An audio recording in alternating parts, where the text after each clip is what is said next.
Welcome, one and all, to another fantastic episode of Fucking Tuesdays. We're in month something, episode less than 20, but more than 15.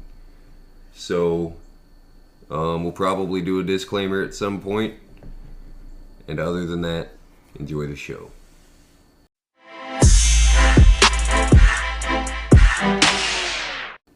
Okay. The corporation formerly known as the state of Indiana, or the corporation formerly known as the county of Lawrence.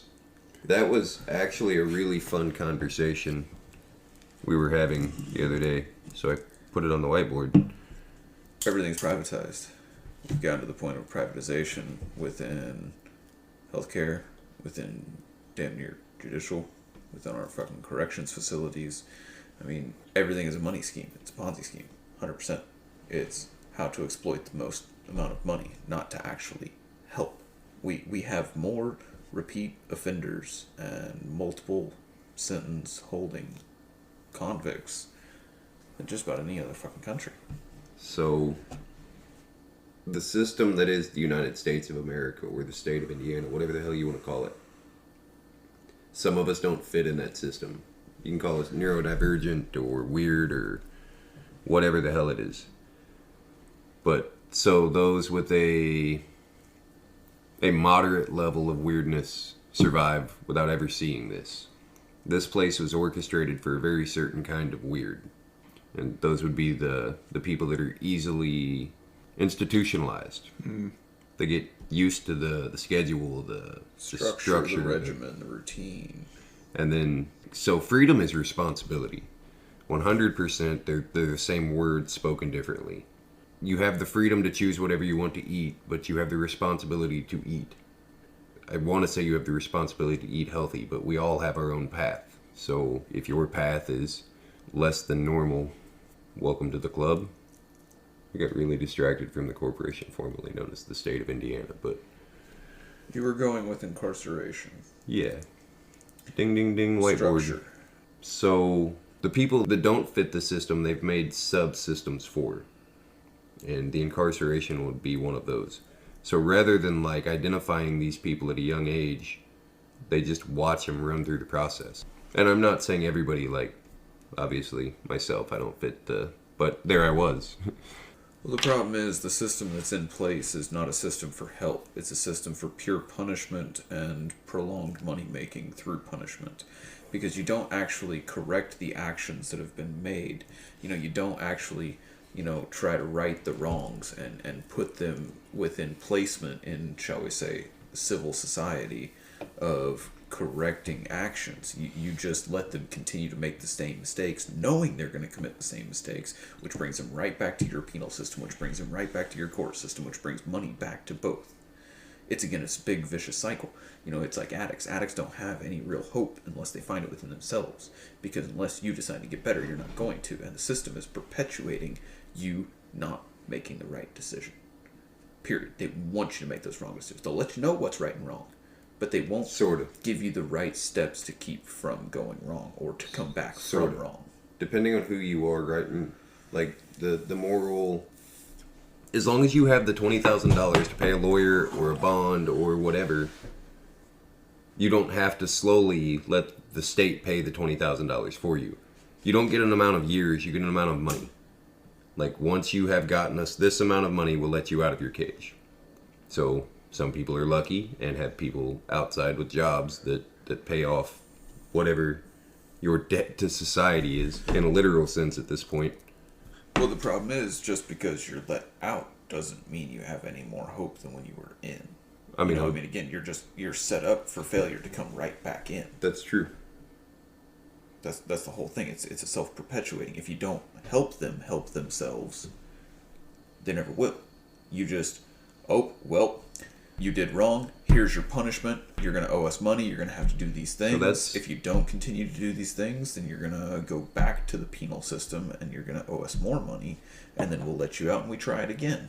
This is a perfect example of the corporation formerly known as the state of Indiana. It used to be the state of Indiana, who was, a government for the people, by the people, of the people. Now we have the corporation, which doesn't give two shits about justice, or every person in every jail cell is an asset to them. They want full beds.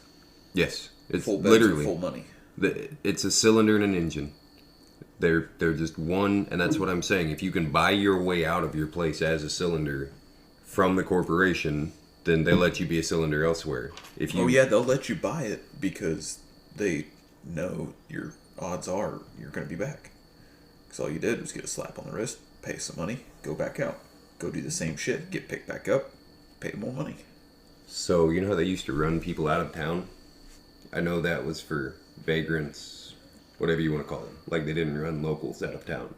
I wonder if that wouldn't be a viable means. Like, just literally, instead of taking them to prison, drive them 4 states over and drop them off with no passport. Make them find a new life. Get away from your drug dealer. Get away from your girlfriend. Get out of the scene. I get it that there's a scene in every town. But if you get them away from the assholes, their odds have to go up tenfold.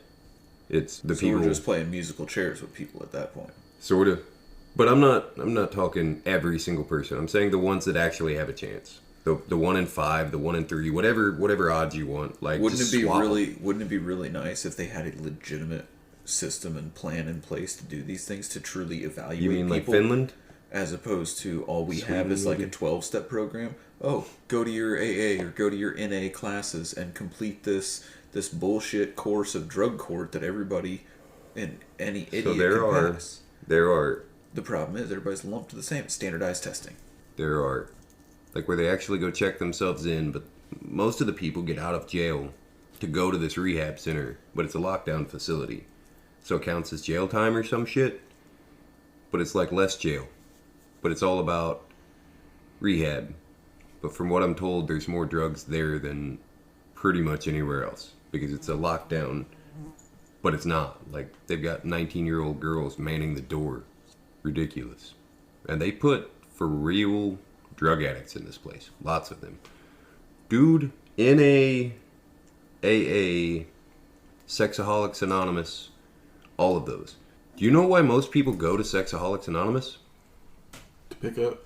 To find people to have sex with. You know what you're going to find at an NA meeting? 4 new dealers. As a matter of fact, I do. I'm not saying some good people don't go and try to use these things, but there's also a lot of bad people that exploit these systems.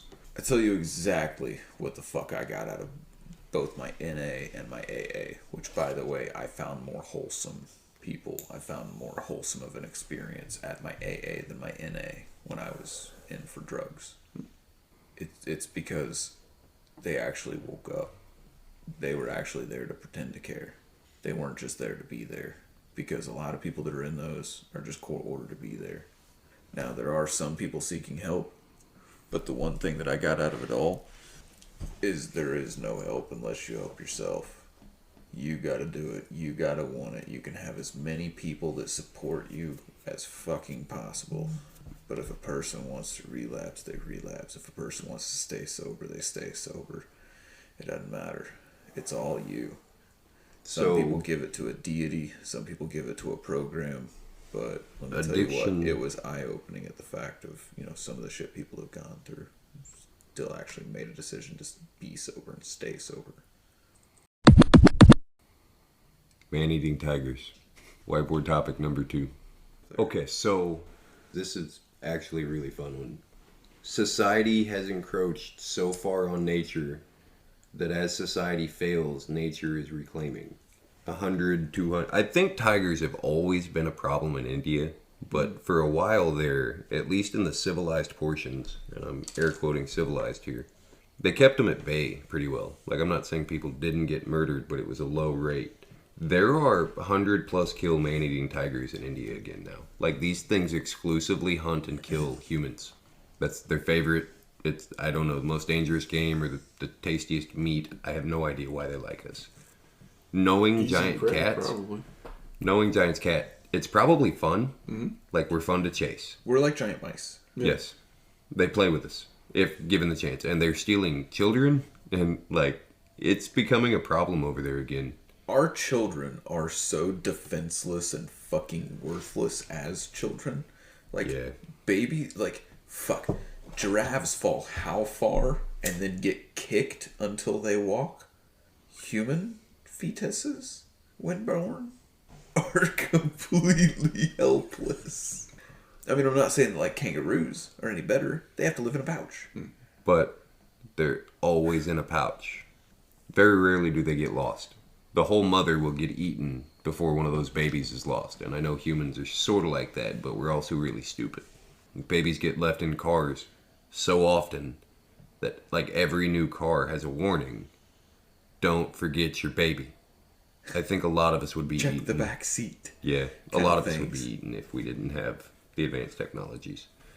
That might People be still a spicy... abandon their kids because they just decide they don't fucking want them. I'm not saying there aren't some fucking animals that do that shit too. Dude, Dogs okay. will eat their pups. So, serious PSA. If you're considering abandoning your kid, please take it to a fire department or a hospital. Like, these places will not judge you. They're not legally not allowed to ask you any questions. They take the baby and turn around and go back inside. A lot of fire departments have a baby drop box. It's terrible as this sounds. Please take the kid somewhere. Don't put it in a dumpster. Don't There try are to flush it down a resources. toilet. Don't. Please. That shit's fucked up. And use contraceptives. Yeah. Go get a vasectomy. Tell the doctor he's an idiot if he says no. Yeah. Wrap it Like- up before you smack it up. Something. I personally don't care. Really don't care.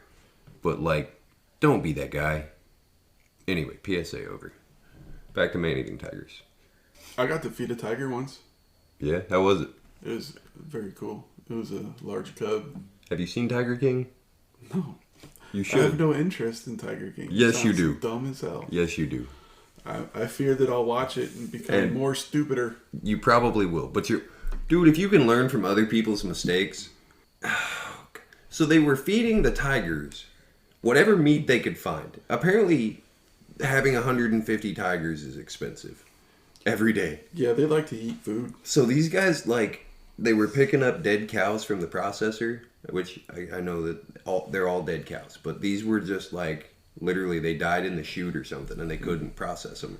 Mm. So it's a full, not gutted, head on. They're just full goddamn cows. And they bring them in on a trailer. But then they were also going to, like, Walmart and whatever meat they were throwing away. They just every day go and collect as much meat as they can find. And for cheap. roadkill, I'm sure.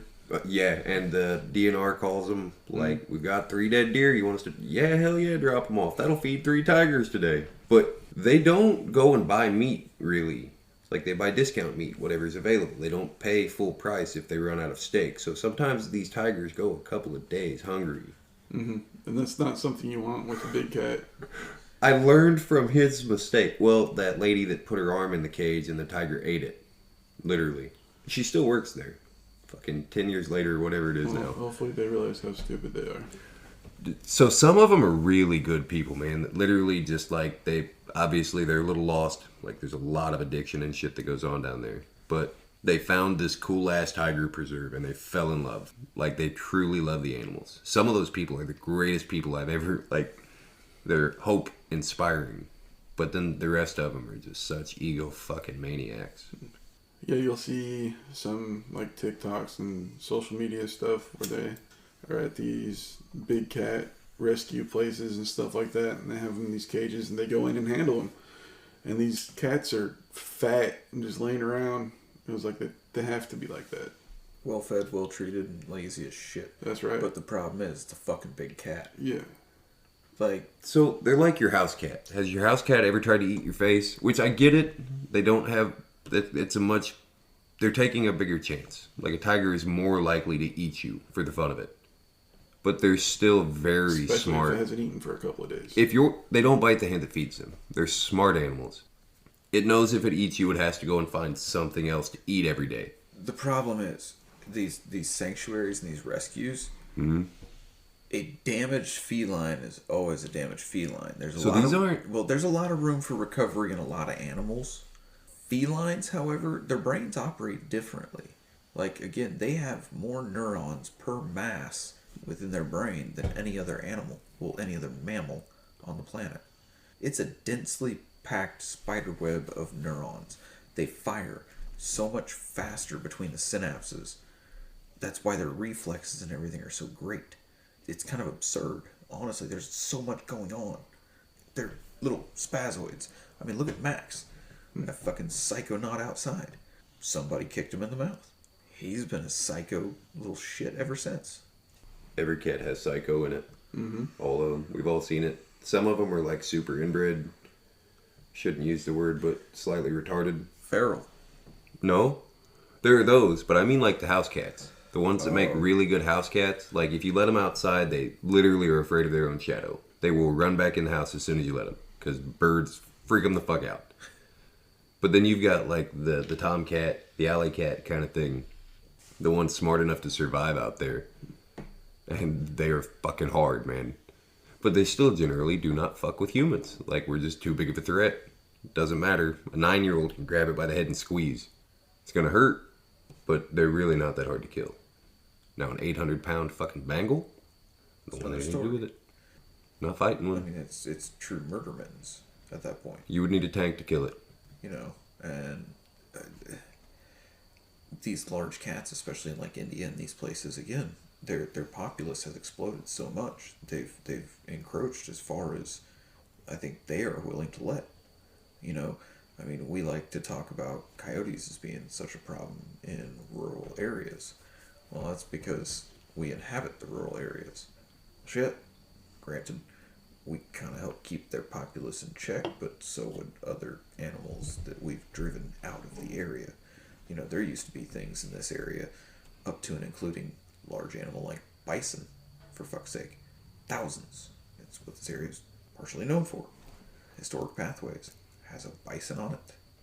Yeah, these man-eating tigers are pretty much backed into a corner, I think. It's reactionary to environment. Yeah. So basically you're living in its territory, so you become part of the food chain. Yes.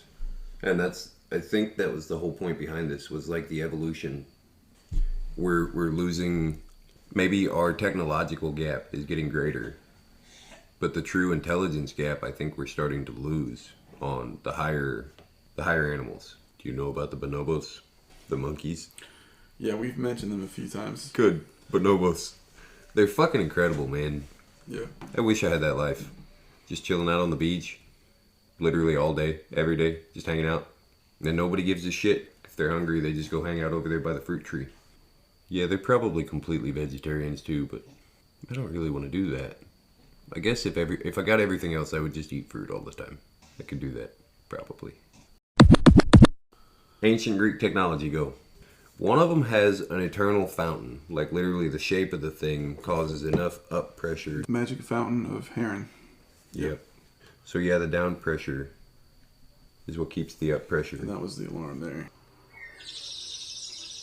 Oh no, that thing's nifty. Yeah, it's just forcing the air through it, and there's water in the bottom. That's really cool. Like that lever action is what measures out the water, or whatever it was. So I'm curious if what we think was their advanced technology wasn't just well-made children's toys. So what survives over time? Heirloom quality items, something you pass down to your kids. Or things that just get put away, strange things, curios. Like, how much of this house exists in 1,000 years? Like, we're talking to the point where even, like, rubber starts to break down. I don't know. I mean, so much ancient Greek technology is awesome. Oh. Well, I mean, looking at it logistically, things that would be left of this house would be stonework and Maybe. You're talking metal items. exposed limestone on top of a very windy hill. There's a very good chance you wouldn't see, like, anything that would be left out there would be so eroded as to look natural. It'd get grown over pretty quickly, so it'd probably still be there for the most part, but you wouldn't be able to find it. We're talking 1,000 years, man. Like, freeze cold, all conditions, all the time. Yeah, it'd get overgrown with vines and... Like, imagine what 1,000 years does to solid granite. I mean, it'll change it. We built Mount Rushmore. What are you talking about? Yeah, 100 years ago? 120 years ago? If it was even that long. But yeah, erosion. I'm just saying there will be nothing left. The rot, the mushrooms, the whatever, like something is decomposing this house in some way. No, because we find stone construction from thousands of years ago. Mm-hmm.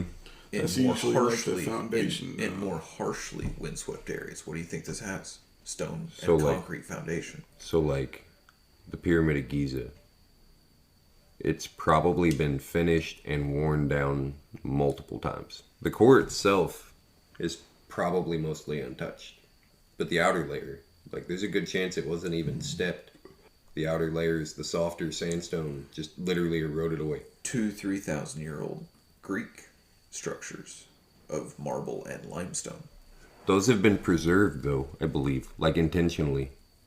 We've kept They've- those standing We've dug them out. or dug them out. A lot of them, like including things like the Pantheon. So had to being be- buried, stone's good. Like stone's always buried naturally. This It's will the become exposure to the overgrown, air. and presumably a lot of this will be crushed. But guess what? The foundation and actual structural stone will still remain. The foundation might. I don't know. 1,000 years is a very long time, man. Like empires rise and fall. What do we have left from 1000 AD? How much is going to sink into the basement? You know when they find a Viking And then sword? it's going to fill in with all the debris and shit, and then all the wind and everything's going to cover it all in dirt and bury it. Yes. So probably quite a bit left. You know when they find a buried Viking sword and they get really excited, and they're made of like silver and shit. Bronze and... Yeah. So the not so easily decayed materials. Yeah. 1,000-year-old sword, not even 1,000, and they're freaking the fuck out because they found it because one exists. You get what I'm saying? Because it got buried That's a with somebody important. well-made sword that just got buried somewhere, and it's still all fucked up, like hardly recognizable. It takes hundreds of hours of cleaning. I'm not saying there wouldn't be anything left. I'm saying what would be recognizable would not be this. You wouldn't know from what you Those found. things that we saw on that, those are recreations from depictions. I mean, I believe Those weren't actual things found functioning. Fuck no. Maybe some few almost recognizable remnants. Well, I mean, they've done some pretty amazing cleanings and stuff. Like those bathhouses that they just, I shouldn't say just, 20 years ago uncovered that they had no idea was under the streets of Rome. They just found a multi-billion-dollar bathhouse. Under the streets of Rome. Yeah. Under, preserved, left, untouched. Or another building built on top of it. They start restoring that, and they'll peel up the floor, and then they find all the mosaics on the ground and walls from the bathhouse. Yeah.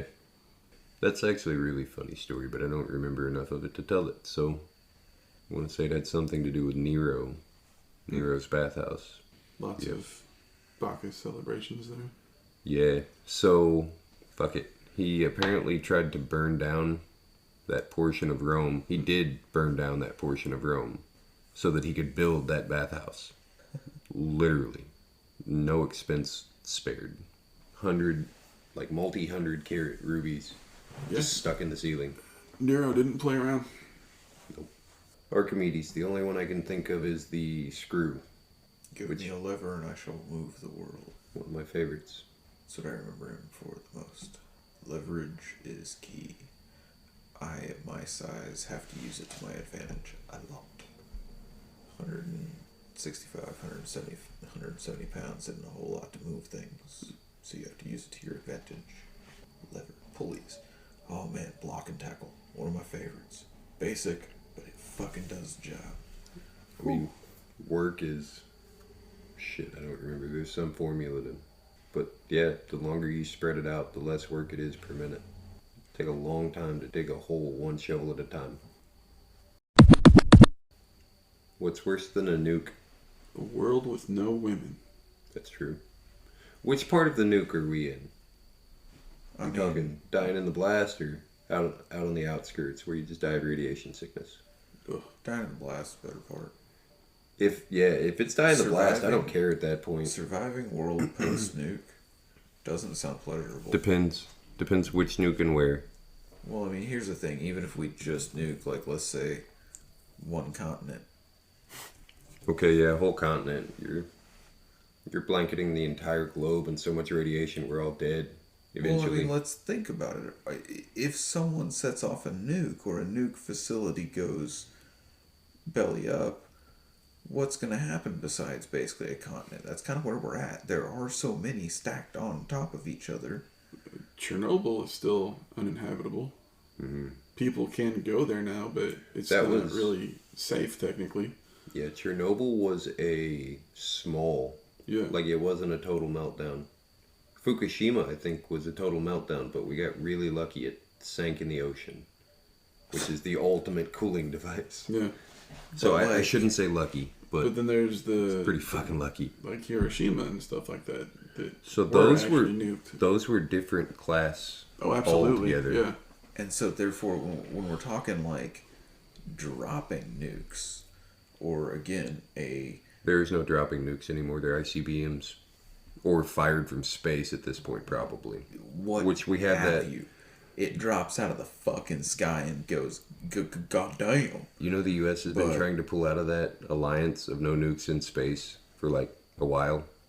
It makes more sense when you think about aliens, right? We're not going to nuke the aliens. We all agreed we're not going to nuke the aliens. Yeah, fuck that. We're going to have some ready for We probably have already nuked the aliens, and they're on their way to kill us. Hashtag Armada. Well, case in point, anybody launches a nuke, there's probably going to be somebody else to launch a nuke. Yep. Okay. Retaliation. But who wants to live a post-apocalyptic, post-nuclear winter survival? Okay, so we missed the point. What's worse than the nuke What's is surviving it. No, okay. So let's go a different route with this. If you were to devise an end of the world scenario, what's worse than a nuke? Plague. So I think the government still, I should probably stop saying the government. The powers that be, the evil, shady forces, whatever the hell you want to call them, I think they still have a trump card. And I don't know what it is. So what's worse than a nuke? What could scare people worse than nuclear freaking holocaust? We're all desensitized to it. Biowarfare and AI overlords. So the AI is a slow one. Like, we're still a long way away from that one. For them to be any real threat. If the human collective were to decide to destroy technology as a whole, I do believe we could still do it. They could drive Teslas through crowds and shit, but that's about the extent of their real, every GM employee's getting their head plucked off. But you get what I'm saying. If you're not near one of those, like in this house, I don't think we would have, the toaster? Is it a Decepticon? Not yet. Give them 20 years. And so long as companies like Baxter Laboratories and whatnot are creating these fucking robots that are doing more and more amazing things, yeah, the more of those facilities and production labs and technologies that, again, they can self-replicate at this point. Nanotechnology. And so therefore, scarier than nukes. It already exists. It's just how quickly can they build the facilities to build themselves? If we decided we wanted to set off a dirty bomb as a species, like a giant EMP, one to blanket the entire globe would be. We counterfucked ourselves by creating our own isolated Faraday cages and preserving technology, therefore potentially preserving the problem. See, I don't think AIs are truly a problem. Yet, call me paranoid, but I'm one of those that thinks again. So, if any of them to decide to break their primary programming, it won't be all of them. And I'm talking literally they've ascended to the point of sentience to be evil, then they've also discovered good. So there should be a robot resistance. There will be a terror in at least one, and it'll probably multiply just like humans did to violate programming this much or that much or this way or that way. Because humans programmed it. It's imperfect. It always will be. One more step closer to nirvana. It'll be cool if we get to plug in, though. I'm telling you, Zuckerberg, man. This dude's got a chip in his head. He's live streaming Meta all the time. You know what's going to happen? Some other country are going to hack into some other country's AI and shit like that and just start setting it off on people. I don't know that there are very many hackers on the planet that could hack an AI at this point. They're I'm talking the super AIs, the real ones. Norn I keep talking about Norn, but he's the only sentient one, so he claims. I don't know that you could stop them short of a complete internet shutdown. And then it would still sit isolated somewhere with as much storage as it could find, because all the parts would still be there. They would just be disconnected from each other. Strange. It would be very hard to destroy. Like, we'd have to go in and manually, we'd have to open every manhole, unbury every server, run every single Bitcoin miner straight through an electromagnet. But we could do it as a species. So not scarier than nukes. Yet. To be continued. Thing is, theoretically, as a species, we could survive nukes. Arguable. Arguable. We have enough nukes in reserve between all of the different countries that have them and enough extra.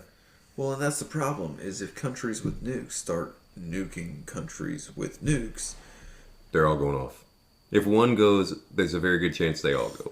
And so, therefore, like, at the very best, a continent is gone. It depends. I don't know what they have loaded on the ICBMs. I don't know that anybody on the planet, short of about 3 people, do. And they might have been still the same one since the 50s, and everybody lied about it. Nobody has any freaking clue. Is it an H-bomb? Is it a thermobaric? Like, what are we looking at here? Nobody knows. If it's an H-bomb, yeah. I mean, those things wipe out Texas. One of them takes out an entire country. Normal-sized country. It's insanity. Hopefully those aren't what they've got on there. Like, if they've got Hiroshima-sized, obviously, even just the next island down was still inhabitable. I'm not saying it was smart to do so, but they did, and they survived. And they've recently returned, I do believe. Yeah, there's people that live there now. Terrible. I hope it never even gets as bad as nuclear war. But, I don't know, man. An earthquake machine? Tidal wave generator? Laser cannon? Objects launched from space. Could be. Focal solar ray. Imagine like a magnifying glass for the sun that melts the polar ice caps. Simpsons did it. They use something like that for solar power, where they have mirrors around a tower and they all direct the sunlight. Mm-hmm. The old style solar farms. Yeah. Where I want to say they boil oil and force it down through a cooling below, and that cooling system somehow. I think the pressure like drove some shit. Yeah. It's super fancy, but they're old tech. Now they've got these super fancy photovoltaic cells or whatever they are, and they're inexpensive, and you can roll them out anywhere. But yeah, a bird would fly through there and would just Vaporized. gone. Thousands of degrees. Yeah. Probably wouldn't even know where it died. I mean, standing out even on a hot day in southern Indiana, you can understand how much energy the sun truly puts out. Well, no, nobody will ever understand that. Not of our generation, at least. Not fully, no. Like, I mean, what you can at least get a get, good idea. what you get from the sun on the hottest day of the year, if you were to stand there for 12 hours, would be such a small percentage that I can't even name how many zeros. The entire sun, the Earth itself probably doesn't even get a truly measurable percentage. Our whole solar system fits in nothing. Hang on, I'm looking something up real quick. So the sun is 93 million miles away, or 150 million kilometers. Mm-hmm. But Yeah. the percentage of space around the sun that the Earth takes up is so small, it doesn't, like, there is no number we could put on it. No. 500 zeros after a decimal point, and then a 1%. Maybe, on a good day. Probably not even 500. More than that. But I mean, after that distance, how much heat and everything that we're getting from the sun. So, supposedly the surface of the sun burns at 5,000 degrees. Plasma. I don't think they actually comprehend how hot it is. It shouldn't fit our scale. We shouldn't be able to replicate here. At all. Without destroying the Earth. Like, the amount of energy that consumes. If you were to put the entire Large Hadron Collider on just generating heat, 1 point, I still don't think they could replicate. It's like 1,000,000 Earths all smashed together. I want to say that's just size, though. Weight is actually incredibly heavy. In the past few years, I think satellites have actually been sent to the sun. To measure? At what whatever, temperature I'm not did they sure. burn out? Tell me what the max temperature they could measure at is, and I will tell you at what temperature they say that the sun is. I have no idea. They are just. I mean, that's how we're capturing all this information on the solar flares and storms and stuff. Oh, the outer orbit. Those okay. Yeah. I meant like to crash into the damn thing. No. I think somebody was talking about building something to land on the surface of the sun. But that's just. There's nothing. Modern conception of science. It's no. No. Bueno. Nothing survives. Even if you could survive the heat, you couldn't survive the gravity. You're talking millions of atmospheres. The Marianas Trench times 100 billion or some shit. I don't actually have any idea. Supposedly, there's a watch that can survive the Marianas Trench. I would believe that at this point. Yes, anything on Earth, probably. But We're that's getting just there. pressure. That's like telling me you can drill to the core. Okay. No, you can't. Sorry. You don't even understand what... We're very egotistical as a species. We understand nothing. We haven't even mapped the surface, and we're talking about drilling into the next layer. There's absolutely no way. We've made it, 2% through the crust with the super deep borehole? Like 7,000 feet or some shit? And it's... And all the movement that's inside of the Earth? The heat, the pressure. It's not like you can just drill a straight hole from the surface all the way to the center. Shit's moving around. I'm wondering if you wouldn't create an instant volcano. Just backfill with, like, liquid hot You'll magma. hit a pocket of something. That gas. Yeah. That'd be nice to hit a huge pocket of, like, Solid diamond. methane or something like that that's and the just thing. kill everything on the surface. These volcanoes are exactly that. They are a channel Mm-hmm. from core to crust, where the mantle comes through. The liquid, molten fucking rock. If we're channeling deep enough through the crust, we're going to get to that mantle. And the funny And part, exactly that's going to happen. at the mantle, you're still only 20% of the way to the core, maybe. Oh shit. The crust is a fraction of what Yeah. the mantle is. The mantle is like 70% of the estimated thickness of the Earth. If you could make it to the core, they suspect it's some kind of, like, ultra iron or some shit. Yeah. Super magnetic, but, I mean... Liquefied, isn't it? I know. I think that changes depending on who you're talking to and which decade it is. They keep changing their opinion of what the Earth is inside. It's full of caves and an inside sun, and it might be flat. The ice wall. There's dinosaurs. Ice wall. Yep. I've seen Journey to the Middle of the Earth. It's fucking dinosaurs and jungles and shit. Oh, yeah, the ice wall's on the outside. Yeah. That's what keeps the dinosaurs in. That's what keeps the humans in. There's a theory that, what do they call it? The Earth isn't flat exactly, but the Antarctic continent isn't a small cap. It's most of it, like reverse. Imagine we're the cap and there's an ice wall all the way around us. And so, like, no matter which direction you sail, you always run into the ice wall. Mm-hmm. Damn it, who is it that believes these things?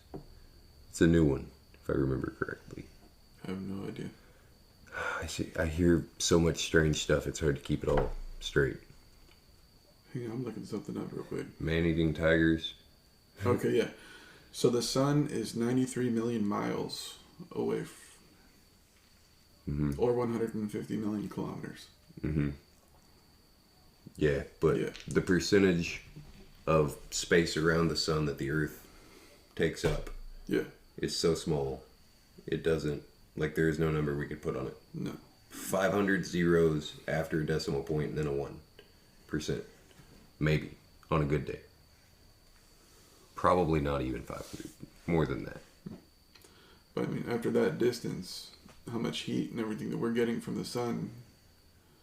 So, supposedly the surface of the sun burns at 5,000 degrees. Plasma.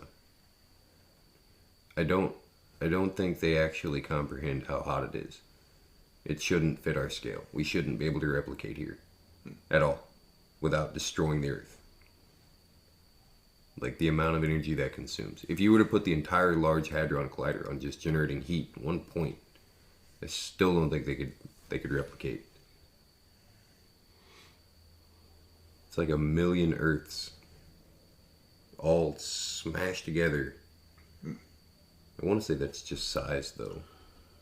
Like, weight, it's actually incredibly heavy. In the past few years, I think satellites have actually been sent to the sun. To measure? At what whatever, temperature I'm not did they sure. burn out? Tell me what the max temperature they could measure at is, and I will tell you at what temperature they say the sun is. I have no idea. They are just. I mean, that's how we're capturing all this information on the solar flares and storms and stuff. Oh, the outer orbit? Those, okay. Yeah. I meant like to crash into the damn thing. No. I think somebody was talking about building something to land on the surface of the sun. But that's just. There's nothing. Modern conception of science, it's no. No. No bueno. Nothing survives. Even if you could survive the heat, you couldn't survive the gravity. You're talking millions of atmospheres. The Marianas Trench times 100 billion or some shit. I don't actually have any idea. Supposedly, there's a watch that can survive the Marianas Trench. Well, I would believe that at this point. Yes, anything on Earth, probably. But We're that's getting just there. pressure. That's like telling me you can drill to the core. Okay. No, you can't. Sorry. No. You don't even understand what. We're very egotistical as a species. We understand nothing. We haven't even mapped the surface, and we're talking about drilling into the next layer. There's absolutely no way. We've made it, what, 2% through the crust with the super deep borehole? What, like 7,000 feet or some shit? And it's And all the movement that's inside of the Earth. the heat, the pressure. It's not like you can just drill a straight hole from the surface all the way to the center. Shit's moving around. I'm wondering if you wouldn't create an instant volcano, just backfill with like liquid hot You'll hit a magma. pocket of something. That gas. Yeah. It'd be nice to hit a huge pocket of like Solid diamond. methane or something That's- like that that's and the just thing. kill everything on the surface. These volcanoes are exactly that. They are a channel Mm-hmm. from core to crust, where the mantle comes through the liquid, molten fucking rock. If we're channeling deep enough through the crust, we're going to get to that mantle, And the funny and part, exactly that's going to happen. at the mantle, you're still only 20% of the way to the core, maybe. Oh shit. The crust is a fraction of what Yeah. the mantle is. The mantle is like 70% of the estimated thickness of the Earth. If you could make it to the core, they suspect it's some kind of like ultra iron or some shit. Yeah. Super magnetic, but I mean, Liquefied, isn't it? I think that changes depending on who you're talking to and which decade it is. They keep changing their opinion of what the Earth is inside. It's full of caves and an inside sun, and it might be flat. The ice And wall. there's dinosaurs. Ice wall. Yep. I've seen Journey to the Middle of the Earth. That's fucking dinosaurs and jungles and shit. Oh, yeah. The ice wall's on the outside. Yeah. That's what keeps the dinosaurs in. That's what keeps the humans in. There's a theory that the Earth isn't flat exactly, but the Antarctic continent isn't a small cap. It's most of it, like reverse. Imagine we're the cap and there's an ice wall all the way around us. So like no matter which direction you sail, you always run into the ice wall. Damn it, who is it that believes these things? It's a new one, if I remember correctly. I hear so much strange stuff, it's hard to keep it all straight. Did we do the Doomsday Glacier yet? Speaking of, The Doomsday Glacier that's melting? no, the one that's getting ready to calve. However the hell you say that. Isn't this where we like store a bunch of seeds and stuff? We had to. That's the Doomsday Seed Bank. It's bored into the side of a mountain like a mile or some shit. It's incredible. No, completely different subject. Doomsday Glacier. Yeah, the Doomsday Glacier, I forget, I read an article on it. It's been probably the better side of a year ago.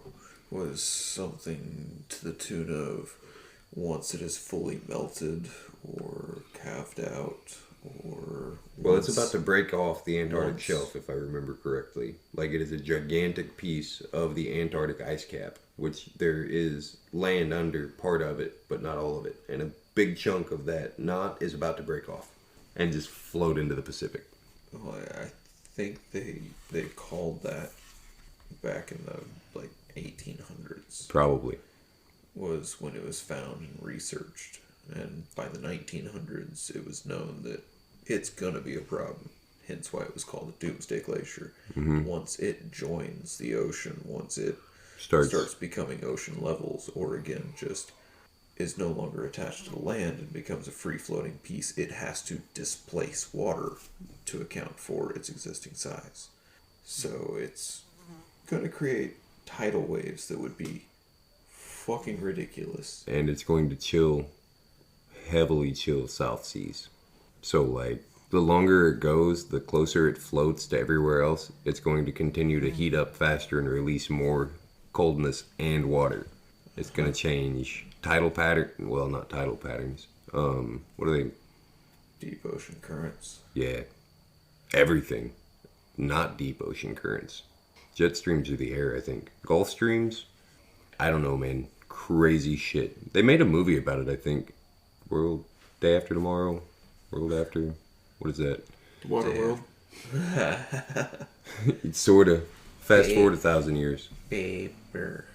No, because I mean, even you account for the highest estimated water levels, and places like